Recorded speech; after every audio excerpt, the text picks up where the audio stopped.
Hi guys, welcome back to my channel, and for today, the title of our lesson is EM Radiation Around Us. This is Module 5 of Grade 10 Science, and we are almost done with the second quarter. For this lesson, the most essential learning competency is to explain the effects of EM or electromagnetic radiation on living things and the environment. I hope you can still remember the different types of electromagnetic radiation that we have discussed in the first 4 lessons. So let's have a quick recap of the different properties of an electromagnetic wave and relate them to the different types of electromagnetic wave. So first, among the 7 types of EM waves, which has the longest wavelength?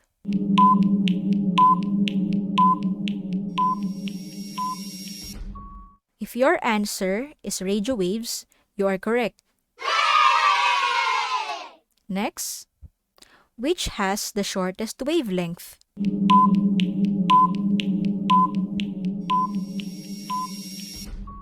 That's right, the answer is gamma rays. How about the electromagnetic wave which has the greatest frequency?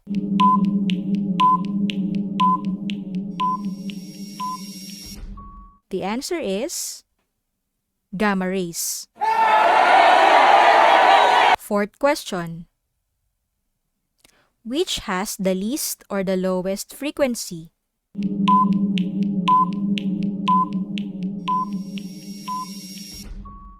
The correct answer is radio waves. Did you get it right? Next question. Between ultraviolet and infrared, which has greater frequency?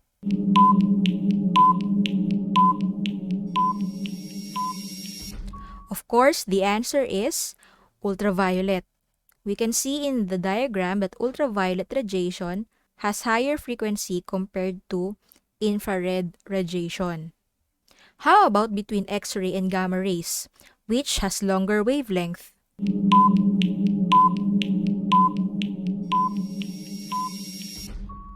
The answer is X-rays.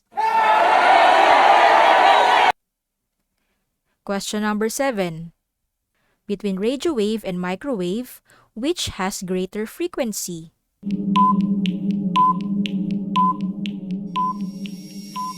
Of course, the answer would be microwaves. Question number 8. Bluetooth falls under which part of the EM spectrum?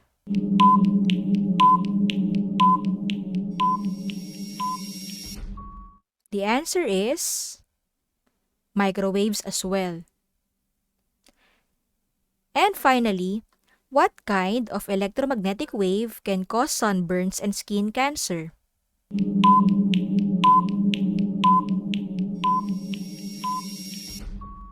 The answer is ultraviolet radiation. How many correct answers did you get? If you got a score higher than 6, then very good. You are now ready for our next lesson. Now let's go to our lesson proper. This is a picture that is seen in the cover of your module. As you can see, this just tells us that electromagnetic waves are all around us. Why? Because literally, we are surrounded with a lot of electromagnetic waves. Also, we are enjoying technology that mostly use electromagnetic waves. For example, the cell phones, the televisions, the Wi-Fi, the Bluetooth, all of them use electromagnetic waves.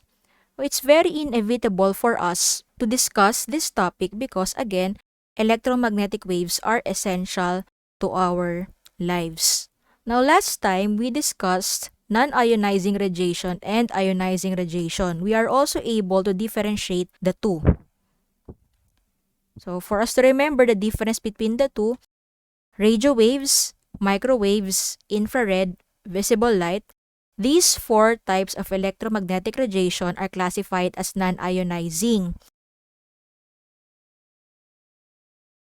When we say non-ionizing radiation, these types of radiation are usually less harmful compared to the other types of electromagnetic waves. They have comparatively low energy levels. However, at certain amounts, it can also pose hazards to our health, especially if you are overexposed to them. On the other hand, we also have ionizing radiation, and these three, ultraviolet, X-rays, and gamma rays, are considered as ionizing. So these types of radiation are found on the rightmost part of the electromagnetic spectrum. And compared to the first type of radiation that we have discussed, these types of radiation are more harmful. They consist of high-frequency radiation. If you are overexposed to ionizing radiation, this can cause damage to atoms and molecules found in your body, and it can also cause changes in the structure of the DNA of any living organism. So that's why it's very important to avoid overexposure. However, take note that ionizing radiation has a lot of benefits in the field of medicine and also in industries. That's why we cannot really look at radiation as a negative concept, but we just have to know that it has advantages and disadvantages. Now, this is a summary of everything that we have discussed a while ago. So again, radio waves, microwaves, infrared, visible light are non-ionizing, while ultraviolet, X-rays, and gamma rays are ionizing radiation. Next, factors to consider in minimizing electromagnetic wave exposure. We have three factors to consider. First is distance. Remember these concepts. First, the greater the distance, the less risk of exposure, and it's important for you to keep distant from potential sources of high energy radiation. If there is a certain source of radiation, mas malaki yung magiging effect sa'yo kung ikaw ay nakatayo 1 meter from it kaysa nakatayo ka ng 10 meters from it. So, mas malayo, mas maganda. Next, time. The greater the time of exposure, more harmful effects. Okay, so even low energy radiation can produce negative effects. Sabi nga natin, during the pandemic, it is very important na during online learning, students will still have limits when using their gadgets. Why? Because your eyes will be overexposed to radiation which is coming from the computer or from the gadget. So, kahit na mahina lang yung radiation na galing sa computer or sa inyong cellphone, if you are exposed to it for a long time, halimbawa you are using your gadgets, you are playing with your computer for a minimum of 8 hours per day, that means greater time of exposure. So kahit mahina lang yung radiation, from time to time naiipon yung exposure na yon, nagiging masama rin yon. Mas malalo ka rin na-expose sa electromagnetic waves. And finally, we have shielding. So ano ba tong shielding na ito? Radiation can be absorbed by certain materials. There are certain metals that can shield better than the others. So for example, aluminum and lead are better in shielding. Just like in one of your activities in your module, you used aluminum foil to cover your remote. So, mapapansin niyo dyan na once na na-cover na si remote na aluminum foil, medyo nahihirapan na siyang maghanap ng signal. It's because aluminum is a good shield for electromagnetic wave. Pero it's not really the best shield. Lead is better, especially for gamma rays. Again, three factors to consider in minimizing electromagnetic wave exposure. We have distance, time, and shielding. Next, in this slide, you can see a similar table that you can find in your modules. This simply shows different applications of the different types of radiation. As you can see, electromagnetic wave or electromagnetic radiation has a lot of applications. Ito pa lang si visible light, it's everywhere. Infrared and ultraviolet sunlight, and also there are lots of applications in the medical field and in industries, also in communications. However, if you are overexposed to any of these types of radiation, katulad nga na sinabi ko kanina, it can cause effects. Kaya halimbawa, ayan, sabi nga dyan, if you are overexposed to radio waves and microwaves that usually are emitted by gadgets, it can cause cataracts. So, pwedeng magkaroon ng effect yan sa mata ninyo. Also, birth defects, again, if you are overexposed. Okay, mamaya malalaman natin kung kailan ba masasabi na overexposed, kailan ba ikaw normal lang. And, if you will notice, for ionizing radiation, most of them, once you are overexposed to them, they can cause cancer and genetic damage, or they can cause genetic mutations.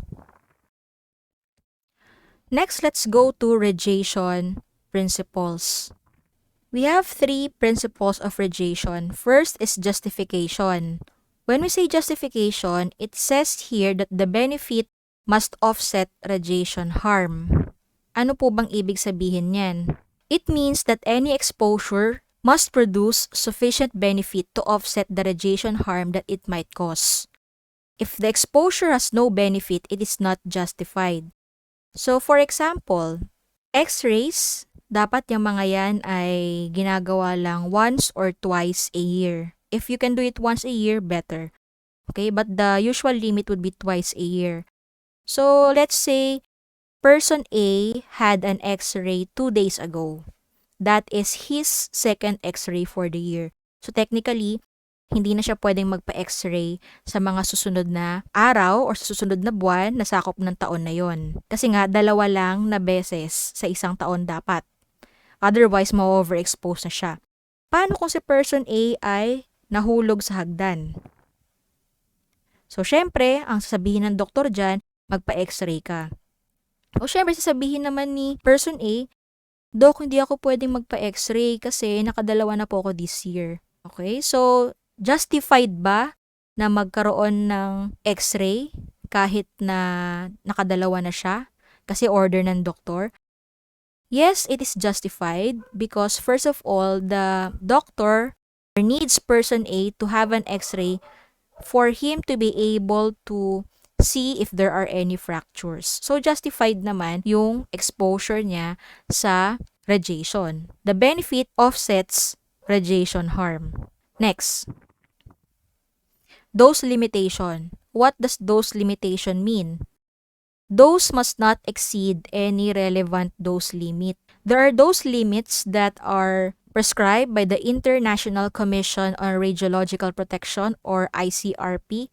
And syempre, every year, hindi dapat yan malalagpas or else pwede nang mag-cause ng sakit sa iyo or pwede nang magkaroon ng harmful effects sa katawan ng tao. So, what is the dose limit? We will discuss later. Third radiation principle, optimization of protection. We have 2 terms that were mentioned in your module. So, first is as low as reasonably achievable or ALARA. And second is as low as reasonably practicable. Simple lang naman yung gustong sabihin dito nung third principle. Related din siya dun sa first principle natin. So it means that even if you are exposed to a very small dose, if receiving that dose has no direct benefit, dapat i-avoid mo yun. So sabi ko nga, kung wala talagang very pressing reason para ikaw ay mag-undergo na radiation, wag mo nang ituloy. Pero kung kailangan talaga, ituloy mo. Okay? Next slide. So how is the effect of radiation measured? We have 3 ways to measure the effect of radiation. First is by exposure. So exposure is defined as the amount of radiation traveling through the air and it is measured in Roentgen. Wilhelm Conrad Roentgen is the scientist who discovered X-rays. Next is absorbed dose. This describes the amount of radiation absorbed by an object or a person, and the unit is gray or big G and small y. And finally, ito yung pinaka ginagamit talaga natin, effective dose. It is the amount of radiation absorbed by a person adjusted to account for the type of radiation received and the effect on human organs. Kada isang organ kasi natin, iba-iba yung, kumbaga, yung capacity niya to absorb radiation. So, mamaya malalaman natin yung mga values niyan. But then, again, the effective dose is the highly used measure of effect of radiation. And the unit here, the traditional unit would be a rem, and the standard unit would be the sievert. So, ano ba yung mga normal na dose sa sinasabi natin? So, dito, if you are a radiation worker, ibig sabihin, you are working in industries that use radiation, you are a nuclear scientist, the limit or the permissible dose, ibig sabihin, yung pwede lang na matanggap mo na dose ay 5 rems per year, or that would be 50 millisievert per year. Maliit lang. Again, 5 rems per year or 50 millisievert per year. Ngayon, kung ikaw ay pregnant na radiation worker, mas maliit, 0.5 rem. Okay? And then, kapag ikaw ay general public, which includes us, the normal would be 0.1 rem per year or 1 millisievert per year.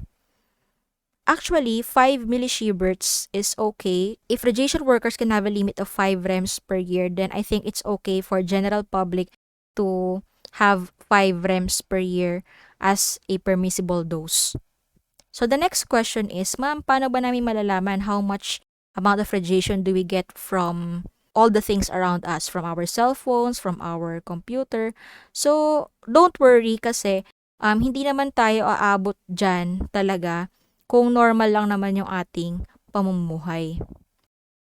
Kasi natural radiation is everywhere. Majority of the radiation that we get is cosmic radiation. Cosmic radiation is the radiation that we get from outside the solar system. So, lahat ng mga yan, majority nga ng mga natatanggap natin sa ating katawan ay cosmic radiation. Sabi nga nila, ang average lang daw na nakukuha ng Americans ay around 0.62 rem per year. Wala pa ako nakitang data for Filipinos, pero on average, Americans receive 0.62 rem each year. If we go back to our data table, okay, that is more than what is permissible for the general public. However, very, very low compared to what is being received by a radiation worker. So I think, sabi ko nga kanina, kung mas low naman siya dito sa 5 rems per year, I think it's still okay. So, out of this 0.62 rem per year, half of this comes from natural background radiation. So, ano ba yung mga background radiation na yan? Yan yung mga cosmic rays, yan yung mga plants, radioactive soil and rocks. So, siguro tanong nyo, ma'am, paano po mapupunta sa atin yung radioactive soil and rocks? Kasi syempre, yung mga plants natin, nakatanim dyan. So, si plant, masisip-sip niya yung mga radioactive na substances na yon, tapos kakainin natin sila. Same with animals. So, syempre, kakain din sila ng plants. Ganun lang. So, yun lang naman yung reason kung bakit napupunta sa atin yung radiation coming from soil and rocks, aside from the cosmic rays that, as we know, are all around us. Okay, here on the next diagram, we can see relative doses from radiation sources. We can see that a whole body CT scan would emit a radiation of around 1,000 millirems, or that's around 1 rem. And then the rest below, that's radon, cosmic radiation, terrestrial radioactivity, and living near a nuclear power station, napakaliit lang nung kanilang emitted radiation. Okay, kahit mag-combine ng mga yan, hindi yan naabot dun sa limit or the permissible dose of 5 millirems. X-ray, okay, single procedure would be 600 millirems, or that's 0.6 rem. Okay, head CT scan would be 200 millirem. Mammogram, okay, ito yung sa breast ng mothers natin na ginagawang procedure. that would be 42 millirems, maliit lang. And then chest x-ray, 10 millirems. So makikita nyo dyan, yung mga values, maliliit lang naman. The problem is, what if you underwent those procedures a lot of times? Okay, dyan napapasok yung principle natin of time. Sabi nga natin, kahit maliit lang yung dose ng radiation, kung lagi ka namang na-expose sa radiation, magiging harmful pa rin yon sa katawan mo. Okay? So again, before we end this discussion, I want to stress out that even though we have discussed the harmful effects of radiation, we cannot do away with radiation itself. Why? Because again, radiation is all around us. What is important for now is for you to be able to prevent overexposure because again, sabi nga nila, lahat ng sobra ay nakakasama. So that's all for today. I hope you enjoyed my lesson about the effects of electromagnetic radiation. If you are new to this channel, don't forget to click subscribe and hit the like button. If you have questions, don't hesitate to post them in the comment section. So thank you for watching. Bye! See you next lesson!